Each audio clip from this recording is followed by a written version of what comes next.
Acorda, sucupira!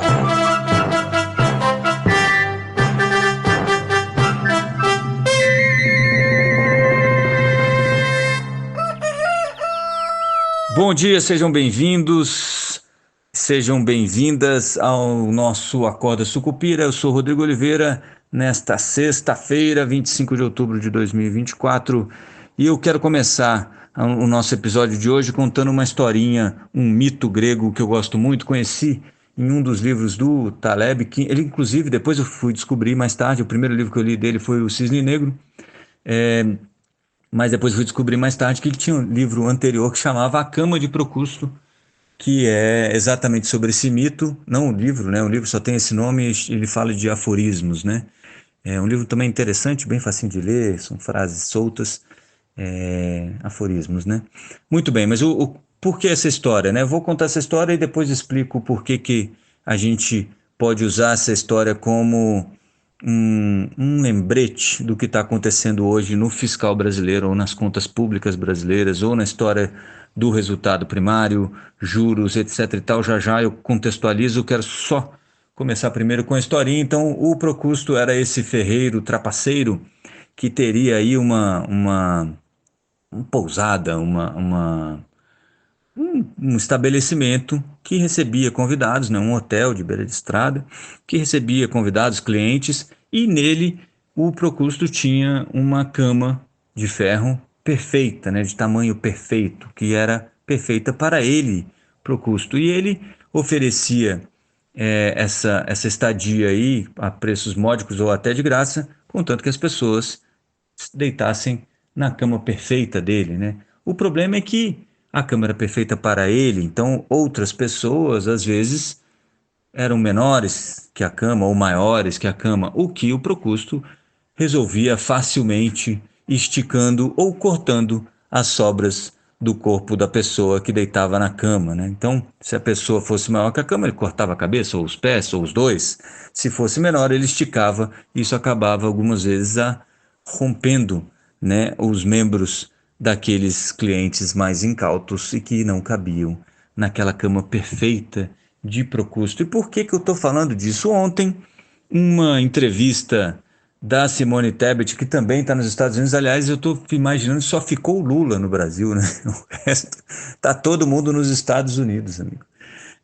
Muito bem, lá nos Estados Unidos, acho que em Washington, se não me falha a memória, e ela falou que o governo vai calcular o PIB potencial do Brasil para poder ter uma discussão melhor sobre os juros. E isso é a própria Cama de Procusto. É quando você monta uma realidade e você quer encaixar a realidade na sua percepção de realidade, na sua estrutura de realidade, né?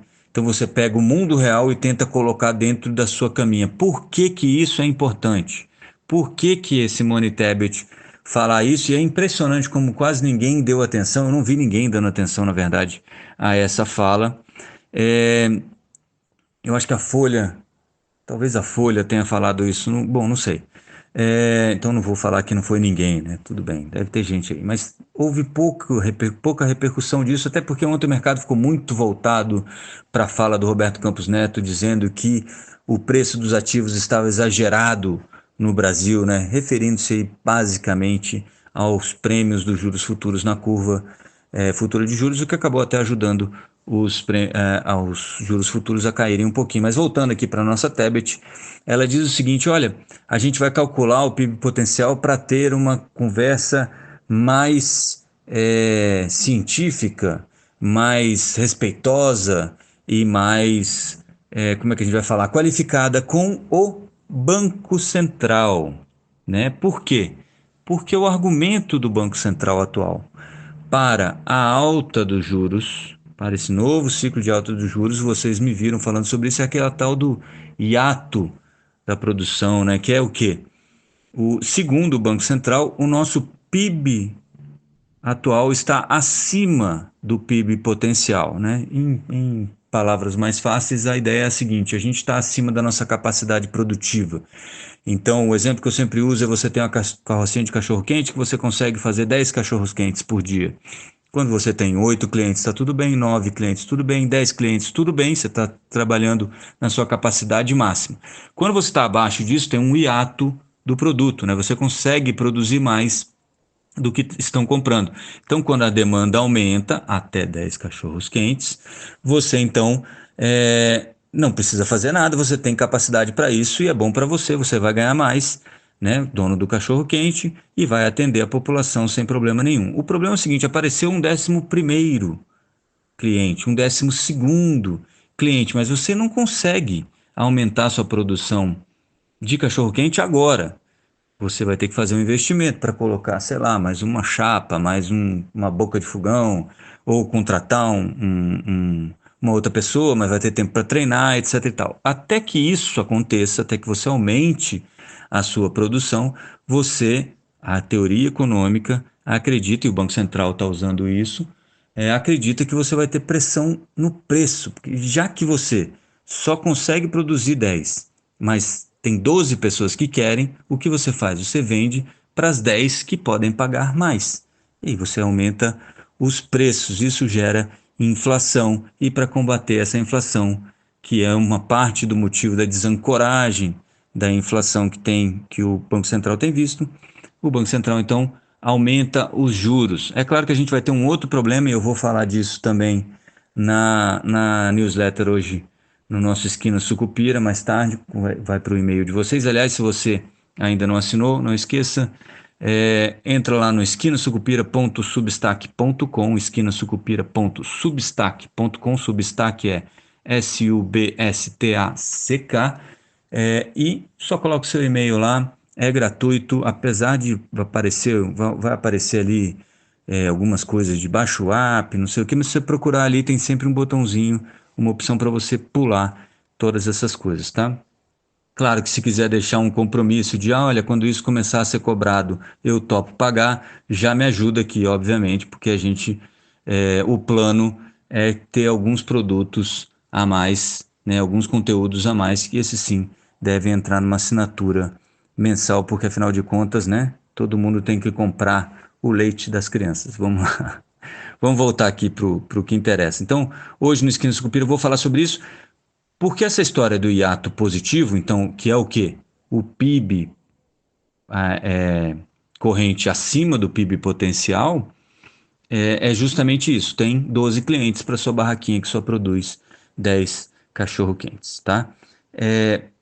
E o Banco Central tem aumentado os juros para controlar esse possível cenário de maior inflação em função dessa demanda acima da capacidade produtiva aí da geral brasileira. Muito bem. O que a Tebet está falando é que o governo vai dizer qual é a capacidade produtiva. E qual é esse problema? É o mesmo problema que o Banco Central tem. O cálculo do hiato não é uma ciência exata, porque ele envolve fator de produção, nível de equilíbrio de emprego e várias outras coisas que você não consegue ter a todo momento números exatos. Então sempre é uma estimativa.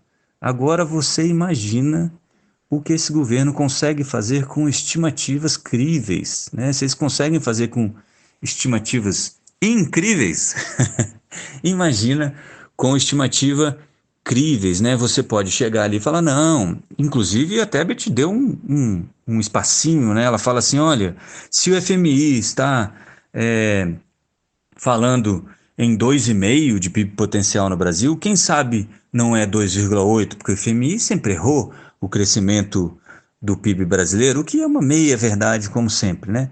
Mas o que ela está falando, olha, os economistas têm errado a previsão do PIB, então eles podem estar errados sobre o PIB potencial. Qual é o efeito disso? O efeito disso é o seguinte: se a gente assume que não temos, né, que não há, que o hiato não está positivo, que ainda o hiato está negativo, há capacidade produtiva que vai absorver todas essas medidas parafiscais, né, que são esses dinheiros que estão entrando por aí fora da conta da receita primária, né, do superávit primário, déficit primário, resultado primário. Se todo esse dinheiro pode ser absorvido sem pressão inflacionária, então o governo pode se sentir um pouco mais à vontade para expandir ainda mais o fiscal. E aí, amigo, pense o seguinte: se a Tebet está falando que vai fazer isso agora, isso é para o ano que vem. No ano que vem, nosso querido Banco Central estará sob comando do nosso do sorriso mais simpático do Banco Central, que é o querido Gabriel Galípolo, né? Indicado, ungido de Lula, que viaja com Lula para cima, para baixo no avião presidencial, que acompanhou o Lula durante a campanha e que é extremamente alinhado aí a André Lara Rezende, Beluso e outros ícones da heterodoxia econômica recente, né? Então, o que o governo está tentando fazer, vai tentar fazer, é criar uma realidade alternativa para que o Galípolo não tenha muito constrangimento para, se não for interromper o ciclo de alta, baixar os juros já a partir do ano que vem. O que acontece se o governo estiver errado? Porque olha só, o Banco Central pode estar errado e o hiato não estar positivo. Então, talvez a gente não precisasse de mais juros. Talvez. Mas e se for o contrário, né? Se a gente tem mais juros e a economia continua crescendo, o desemprego continua caindo, tá tudo bem. Por isso tem essa história do juro neutro um pouco mais alto, que eu vou tratar lá na nossa newsletter. Mas se for o contrário, aí a gente tem um problema, que a gente vai ter um descontrole inflacionário mais para frente. Então o risco de estar errado para o lado mais conservador, que é o que parece que o Banco Central está assumindo, é menor, né? O efeito disso é menor, menos prejudicial, pelo menos na minha modestíssima opinião, do que o contrário. Então preparem-se, porque a nossa querida ministra do Planejamento e Orçamento, Simone Tebet, já está preparando a cama de procusto do governo federal e a realidade que se encaixe. Beleza? Bom fim de semana para todos. A gente se vê segunda-feira, se tudo der certo. Bons negócios e até lá. E até lá, força Sucupira.